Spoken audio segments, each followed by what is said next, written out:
झगड़ा हो जाई थब्बो तो पटक के निसदवा रंग लगाई भले सरवा जेल हो जाई। Speaker check.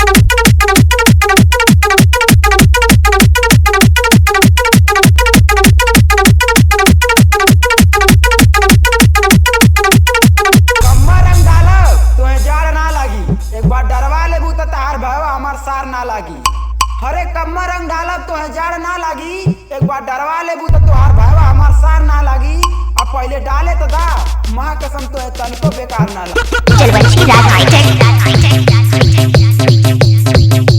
फगुनहट के लागल बा हवा यही से तोरो मिजाज कुछ गर्म लागता कि फगुनहट के लागल बा हवा यही से तोरो मिजाज कुछ गर्म लागता और सच बतावा मन ना बा कि निषाद जी से रंग डलवाए में शर्म लागता। Speaker check.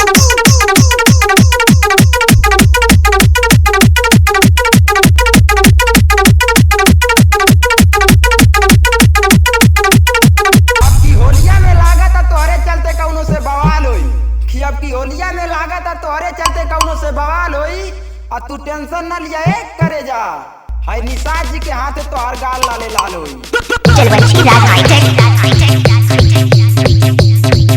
जैसन चाबू वही साइज पिचकारी आई और वहू से मन ना भरी तो पानी वाला टैंकर सरकारी आई कि जैसन चाबू वही साइज पिचकारी आई और वहू से मन ना भरी तो पानी वाला टैंकर सरकारी आई और पहले भरिक रंग लगाई तो है निषाद जी ओकरे बाद के ऊके बारी आई। ऑर्केस्ट्रा बजा।